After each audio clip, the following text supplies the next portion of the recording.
Hey there guys, we're gonna take a look now at the deck I decided to pawn for the look at the Azorius guild. Now I talked about kind of some of the struggles that white and blue has. If you've watched also the Celestia video as well, you will understand that there's some struggles that white basically brings to the table. I really feel that in Pauper it seems to have maybe an identity crisis going on for it. So when it came to putting together a blue and white deck, I really wanted to build some kind of blue and white control. I really wanted to go for some kind of like Go deck. Um, I've built several varieties in this, like the Celestia um, deck. Took me a long time to come up with something that I felt it was solid, maybe not a strong competitor, but it was still something that could interact pretty well and may have some potential at some point in time. So I settled on this kind of it's an older deck. It basically is more combo-ish than anything else, and it basically looks to kind of abuse the blink abilities and the removal effects off of things like Oblivion Ring and Journey to Nowhere. So, if you are not familiar with this kind of deck or this kind of shell, basically, here's how it goes. You have the Dreamstalker, which is by itself a relatively unimportant creature. It's a 1/5, 4/2, and when it comes into play, you have to return a permanent you control to your hand. This is very similar to the core Skyfisher, which has the same ability. Must return a permanent to your hand. Also comes in at that 2 cost, but this is actually an effective creature, being a 2/3 flyer. So as opposed to this Dreamstalker, which is a crappy wall, the core Skyfisher is actually something useful. So you may be at least familiar with that one. Now, what the interaction is with these, you can get them in. You obviously need them in play at some point in time. You'll return other stuff like lands or other creatures.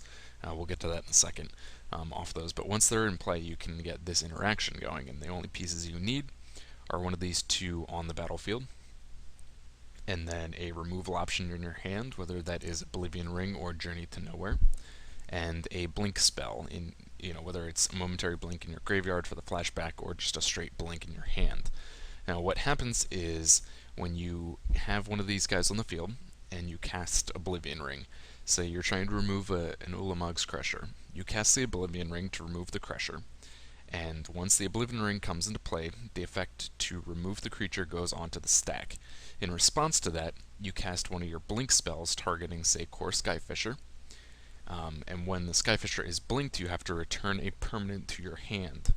So, in response to the Oblivion Ring going on the stack, you blink the Skyfisher and return that same Oblivion Ring to your hand.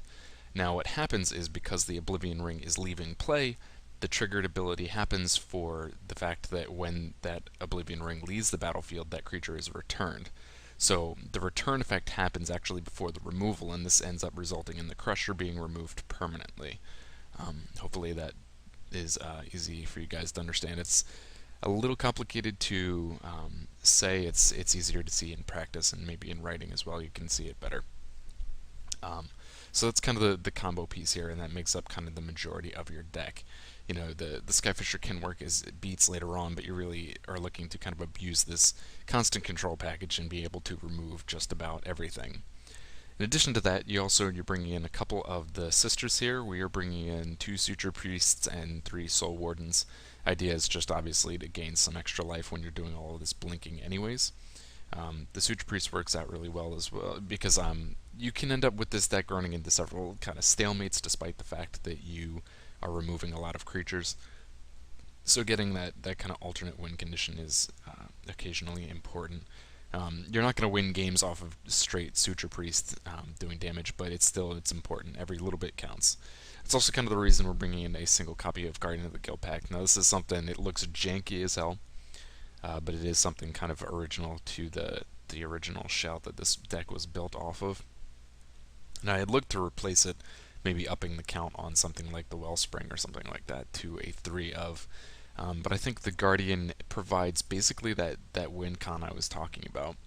The deck is obviously going to be looking to do most of its beats through the sky with the Skyfishers and the Muldrifters, but in the end, the Guardian of the Guild Pack may be your best win condition. It's going to be kind of slow going. You're not exactly an aggro deck. You're not exactly a control deck. I guess this might be considered mid-ranged.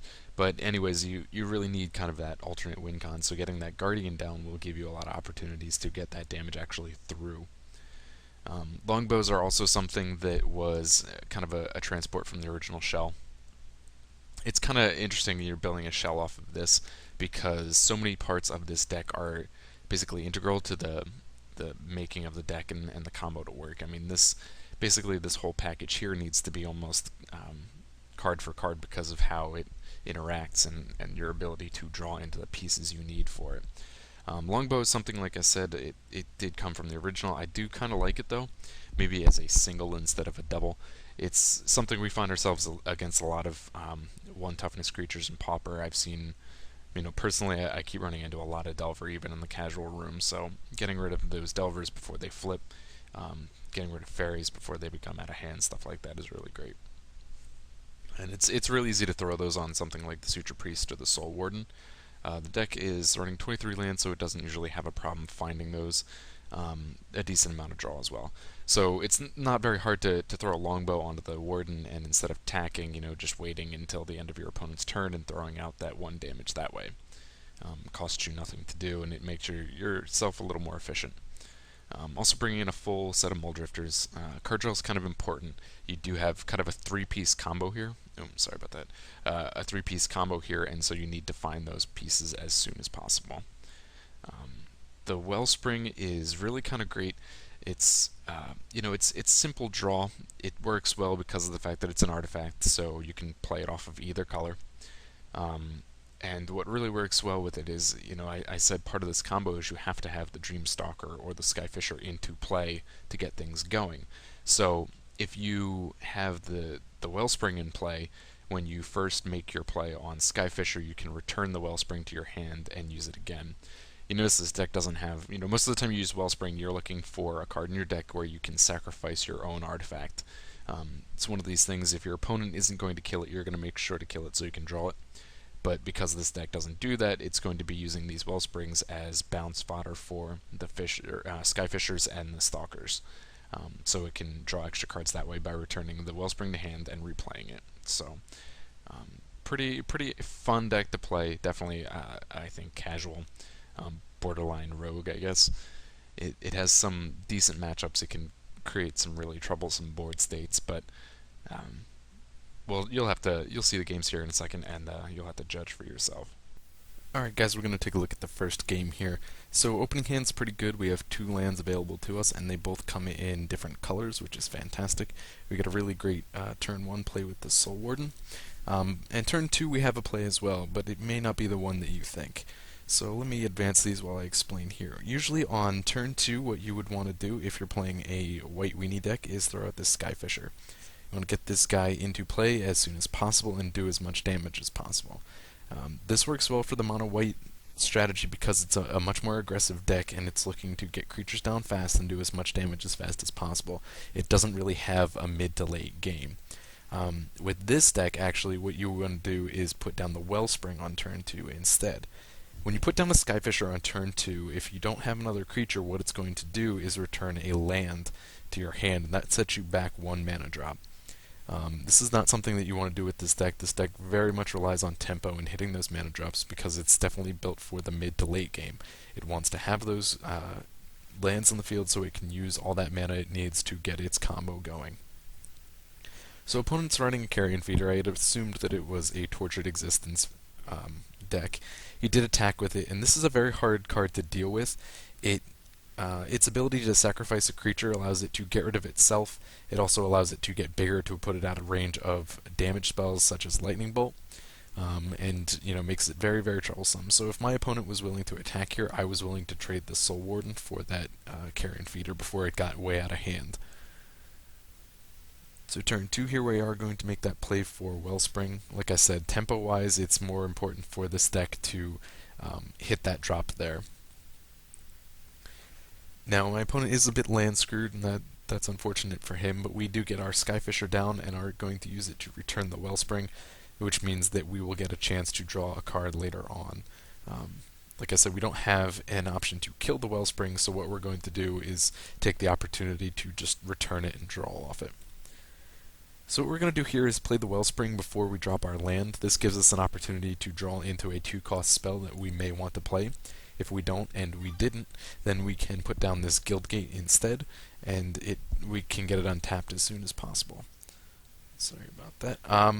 Gonna swing through here with the Skyfisher.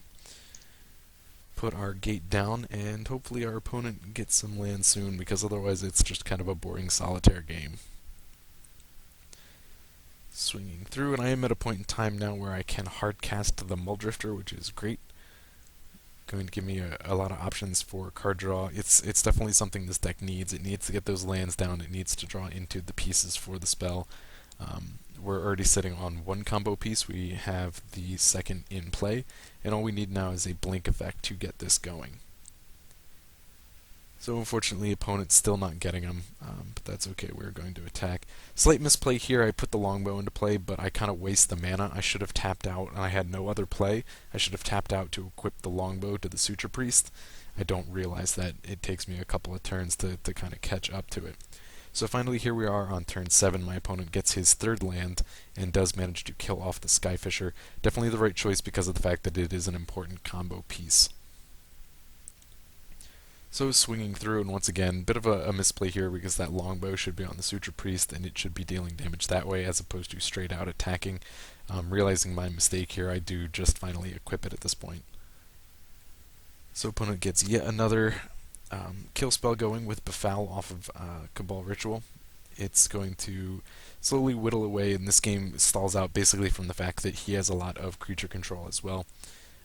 And it's going to put me down to relying on simple 1/1 creatures to do what I need. Innocent Blood, it's going to get the Priest, but I do ping him for 1 off the bow at least. So I'm going to hit a period of mana flood here, and this game is going to get boring. I'm going to try and go through this as fast as possible. Put down a Soul Warden, and once again equip the longbow, giving me an opportunity to do that damage. So now we have some options here, and something that's very important to remember is that we need an Oblivion Ring or Journey to Nowhere in our hand for the combo to work. And I have multiples here. It's okay if I want to use one of these to remove this this Vengeful Dead at this point in time, but I do want to make sure that I hold one in my hand, so I can get the rest of my combo going. If the situation absolutely requires it, and you can play that last one to remove a creature, but it's definitely something you want to make sure that it's absolutely necessary. Sorry, I know I'm kind of stumbling over the words there. SWAT comes down, it's going to kill off the Soul Warden, and again, going to try and pass through these turns because it ends up being a lot of just land drops. Draw into more Oblivion Rings, so we have more than enough options to remove things. Siphon Mine comes down, getting rid of one of the Oblivion Rings. More lands, more lands, more lands. My opponent does get some plays, gets another Vengeful in. I'm at 21 life, so you can take some damage at this point. It's not really critical, but my frustration kind of gets the best of me some games. And I sit here, and you saw 3 or 4 turns maybe now I've put lands into play and done nothing else, so I get kind of itchy to do something, and I may have kind of wasted that Oblivion Ring. I mean, it's good. I would want that creature gone at some point anyways, but it's definitely not something that had to be done just then. So another Priest is going to come down. It's going to be attached to the longbow, and then eat yet another kill spell. Kind of interesting thing about this deck is the fact that the win condition is not the combo. If you look at something like Storm and Storm and Infect, they basically rely on the combo to win the game, whether it's hitting you with Grape Shot or Empty the Warrens or pumping up the creature to deal the 10 damage. In this case, the combo is the removal. It is not the win condition. The win condition is the creature, so you need to kind of keep those alive. And I know I'm going to repeat this several times here, but it's definitely something that needs to be emphasized. So we're finally at a point in time. My opponent's making a play, puts down an Organ Grinder, and by itself is nothing to worry about, so I decided that I would hold on to this Oblivion Ring. It is not a situation where it had to go. That was at least until a point in time he put down this Midnight Covenant. This is basically a black fire breathing. Let's skip past this real fast, but he's able to tap out and basically swing for 10. Now this tells me on the next turn, even though I'm getting close to building my combo, he can swing for a minimum of 10. If he does top deck into another land, he can finish me off. Oh, you know what? He doesn't even math for the win. He doesn't even need to top deck into a land. He can finish me off on this midnight. So I know that I have to, at this point in time, get rid of it with the Oblivion Ring. I can no longer just hold that until I get the combo going. So that's going to get removed, passing the turn to my opponent. Usually when a mono black deck starts tapping out like this, you're expecting Corrupt or Consume Spirit will come down, kind of shift the life totals significantly, put me down to 3, and he's now up to 15. It's very heavy in his favor. However, unfortunately for him, I've played all but maybe 3 lands in my deck. This means that I have plenty of mana available to cast this Muldrifter, and I'm going to be able to draw through. It's kind of nice how much this deck draws. We are at turn 20 at this point in time, but I am still down to almost 20 cards left in the deck, and I think it drew through pretty fast. He's going to attempt to kill the Muldrifter. Seeing him tap out that many lands, I was really worried that this game was over, be it another Corrupt or Consume Spirit kind of effect. Fortunately for me, it was a kill spell for the Muldrifter, so what I'm going to do is use one of my Blink abilities to bring it back into play and just draw more cards. So finally I have all of the pieces of the combo together. I just have to kind of get it going. Going to be able to put down the Warden first because I want to gain life off of the play on the Skyfishers and Blinks. So second main phase, Skyfisher will go down. I can use it in a variety of ways. This time around we are of course going to use the Wellspring, so we can draw an extra card off that. Then we're going to tap down, put that back into play. Now, at any point in time my opponent plays a creature, we can use the Oblivion Ring and Cloud Shift to get rid of it. One of the things that this deck is going to have a bit of an issue with is haste creatures. This is, because the enchantment removal is sorcery speed, it has to be done slowly on your turn. You cannot remove creatures during your opponent's turn. So if they have haste, it's going to cause you a bit more of an issue, something to keep an eye out for. So things are very close here. You know, he's got plenty of land available. All he needs to do is top deck into another basically black burn spell to win. Chittering Rats comes down, so it's going to be my first target on the Oblivion Ring. I have a couple options here. I can just go with it and put a card on top, or I could use a Blink on the Muldrifter to kind of negate the fact that it is causing me to skip my draw. I decided to just kind of take it. It's not anything I'm too worried about at this point in time. Ping him for 1 off the Warden. So, what you want to do here is you want to attack first and wait to use this combo in the second phase. When you blink the core Skyfisher, what it's going to do is basically create a new copy of the Skyfisher. The one that is here currently disappears and a new one magically reappears instantly, so it will have summoning sickness. This means that you want to make sure that you attack first with the Skyfisher, or even if you have a Stalker and the opportunity to do so, attack first and get the damage on the stack before you go through and do the enchantment combo. So here's how it plays out. Oblivion Ring goes down, and the ability to remove the rat goes on the stack. In response to that, I blink my core Skyfisher, which means that the Skyfisher's Enter the Battlefield ability is triggered once again. I'm going to use it to target the Oblivion Ring that I just put into play. What this does is it reverses the effects. The Oblivion Ring leaves before it removes a creature, so therefore it would return said creature, but because it was not removed yet, nothing happens, and basically the end result is that this rat is permanently exiled. More than enough mana, like I said, to get this going. I still have Cloud Shift in hand. Momentary Blink here will act as 2, and there's at least 1 more in my graveyard. All I basically have to do at this point in time is kind of hold my breath and hope that he had not top decked into, like I said, Corrupt or Consume Spirit. And luckily for me, he does just get Siphon. So I'm going to be able to ping him 1 here with the Gate or the Soul Warden, and then I can swing through on the air and on the ground and just finish him out. So a little bit drawn out, did kind of stale out for a little while there, but it's okay. It still shows the combos pretty well, I think. Let's check out that second game, shall we?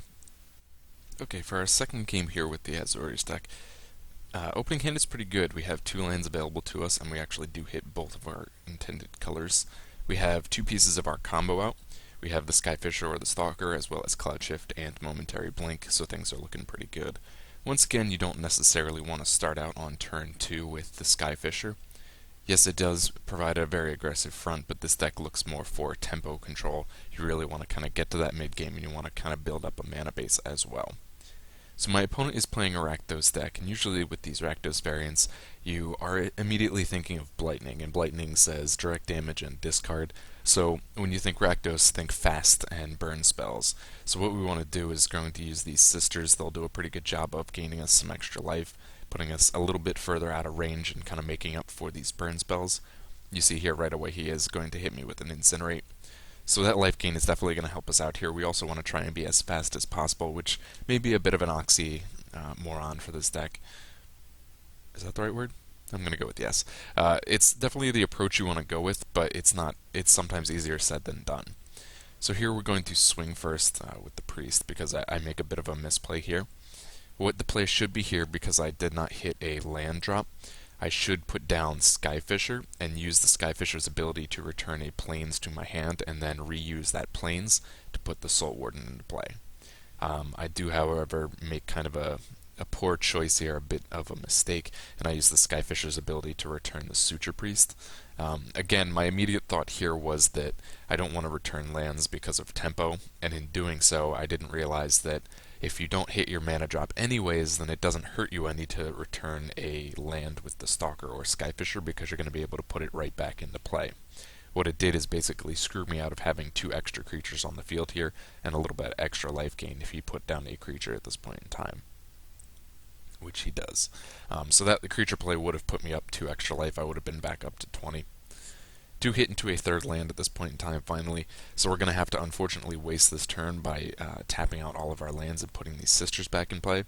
Once again, if we had been able to leave those Sisters in play on the last turn through a correct play with Skyfisher, we could have done something better here, like Oblivion Ring on this Shade, or use Muldrifter's ability to draw some extra cards. Now this Shade here is something that I was not too worried about at first. It's okay card. He has to dump a lot of mana into it to make it aggressive. At this point in time, when you'll see here, when he dumps all of his mana into this creature, it does make him a formidable foe, doing 4 damage to my face, but that means that he's not being able to play any other cards at this point in time. It's something you have to consider. You're now pretty much going to take 4 damage off of this guy until he gets up to a count of 6 lands. So I could use an opportunity to chump block off of one of these Sisters right here, but I'm not going to at this point in time. I do have Oblivion Ring available to me if I deem this too hard to deal with. So because of the fact that I know he's only going to be able to do another 4, I'm going to take the damage there. I decide that going to 11 is okay, and I take the opportunity to use Wellspring and try and draw another land, since I did miss yet another mana drop. Could have done there again if I was playing smarter. I could have used that 3 mana, since I did not make a mana drop there. I could have played the Dreamstalker and used its ability to return a land to my hand, replay that land, and then put the Wellspring. It would have been a much more efficient use of my mana base. Something you have to keep in mind. Sometimes I get, admittedly guilty of getting caught up too much in an initial strategy or idea. So my opponent does use an Incinerate, and he also uses Augur Spree, and he manages to kill off those 2 Sisters. Not a huge loss there, but like I said, because of the fact that he's going to be running a fast aggro strategy with burn spells, he obviously wanted to get those life gain creatures off the board as soon as possible. So swinging through with the Skyfisher first, now I'm going to take the opportunity to remove this Shade finally. You see here he was finally at that point. He has 5 lands. If he hits 1 more, then it's going to do 6 damage to me. And while I'm willing to drop down to 11 life, I was not willing to drop down to 9. So more creature control, as can be expected with this type of deck. Going to kill off my last creature, but I do have these Muldrifters, and I'm going to finally take the opportunity to try and draw into a 4th land. This deck is not so much, mana intensive. I don't like to say that, because you say that and things, you think very, very heavy on mana, but this is somewhere in between. It does require a lot of mana to put into these cards into play. At the very least, the Oblivion Ring combo is going to require you to use 4 mana. At the most, you're going to be using, 7 off the flashback for the momentary blink, so you really need to get some lands into play. So with the Muldrifter, we do finally get into a 4th land. We also hit another Muldrifter, which is great. We're finally getting closer to an opportunity where we can actually hardcast the Muldrifter, and hopefully we can start getting these lands back on point. So now Dreamstalker is going to go down. I do finally realize some of my mistakes here. I do take the opportunity to return the land, and instead of playing Evolving Wilds, I wanted that extra land available to me. Here's what we're setting up. The combo here, I did draw into Journey to Nowhere, and by playing this Dreamstalker, I can get this combo in play. I do have Cloud Shift, which is 1, plus 2 off of the Journey to Nowhere, so I needed 5 total mana to get this going by playing the Dreamstalker. So put the Dreamstalker down, even though I had only 4 lands. By returning a land, I opened up that 5th mana that I needed to get this going. So now, here's the combo once again, with a Dreamstalker or Skyfisher in play, putting down one of my removal enchantments. When that ability goes on the stack, I am going to, in response, cast the Cloud Shift, which blinks the Stalker, and I use that Stalker's ability to return Journey to Nowhere to my hand, and in doing so, it's going to permanently remove that creature because the first thing to resolve is the return creature ability. So, opponent's turn here. He is casting out an Arc Runner. The one thing I did say this deck could struggle with is haste creatures. You do get enchantment removal, and you get like an endless supply almost of creature removal through these enchantment combos. But what you do lose out on that is the fact that enchantments have to be played at sorcery speed. So when he plays a fast creature like this, I have a choice. I can either take 5 damage, which would drop me down to 6, and take the gamble that he does not have 2 lightning bolts in hand. I mean, he has 2 mana available. He has 2 cards. You know, it's very tricky when playing against a burn deck to go down that far. Or I could sacrifice my combo by getting rid of the Stalker. I did not want to take the chance of losing this deck to lightning bolts, so what I am going to do is sacrifice the Stalker to that creature. So going to play the Muldrifter's evoke ability here. It's going to allow me to draw cards, and then in response to those on the stack, I am going to Cloud Shift it so that it stays in play and it does not die to that evoke. A couple options here now as far as land goes. Another minor misplay here. This is not my best game, but that's okay. Should have put down something like Evolving Wilds because we have this 1 mana available to us now, and the only thing to play is a longbow. Not really an efficient thing to do. We are going to make that longbow play, however. Sorry, client's a little bit laggy today. Just bear with me if you can. So another gets Ver to come down, get rid of my Muldrifter. Thankfully, we are finally at that sweet spot of 5 mana. We can hardcast Muldrifters.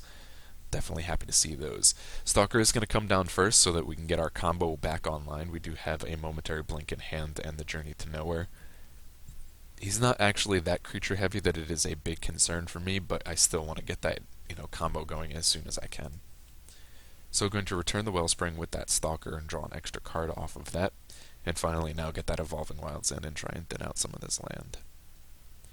Annihilating Fire comes down. You see, once again, like I said, if I dropped down to 6, this game would be very, very close to over, and I didn't want... I needed a little breathing room against a deck that has this much burn available. So down comes Splatter Thug. Great card. I think it's definitely going to have an impact at some point in time. Thankfully, we do have the combo, like I said, set up. So once again, Journey to Nowhere goes down, targeting a creature. In response, I will momentarily blink the Dreamstalker and use it to return the Journey and permanently remove the Thug. Now, I did in the last game say that the ideal thing is to attack and use that combo in the second main phase. However, the Dreamstalker, it's less important. With a Skyfisher, it's got the evasion and you're more likely to do that damage. With Dreamstalker, I would have attacked there and nothing would have happened because he had a blocker, so it doesn't matter if I did that in the first phase or the second. Land's going to calm down, and going to use this other Skyfisher and get this Wellspring back. The card draw is very important off that, but more important to me is the fact that I have 2 of these creatures on the field. My opponent is running a lot of creature control, so that means that he has definitely opportunities to get rid of these guys, and having 2 on the field means that he needs 2 spells to completely shut down my combo. If he has 1 spell and all I have is 1 creature, he can shut me down. If I have 2 creatures and 1 spell, then I'm in an advantage here. So he makes no play. I'm going to swing through. Things are definitely in my favor now. We're finally getting our mana base set. Augur Spree does come down. You see, I still have my combo intact, however, because of the fact that I was able to put that down. Going to have lots of opportunities to draw cards here off the Wellsprings and the Muldrifter in the same turn, which you cannot complain about. I think I get overzealous with my tapping here. Yep, I do overtap my mana just a bit. Opponent's down to 10 life and is actually going to be in a very bad situation. I think he realizes it. 1 card in hand. He knows he can't kind of slow down my card draw here, and he knows I pretty much got this combo locked up. No other blinks, I just have one in graveyard at this point in time, but it's still, I have three options for removal, so I don't necessarily need the combo right away. Also, Guardian of the Guild Pact would do a pretty good job against most opponents. Unfortunately, my opponent running this spree is definitely going to slow things down. So this is, I admittedly, a bit of a sloppy game, but I think it still illustrates the point pretty well. Um, I think this deck is really a lot of fun. I don't know if it can hold up in the long term for a competitive run, but it's definitely something that can be a lot of fun to get that endless combo of almost, constant creature removal.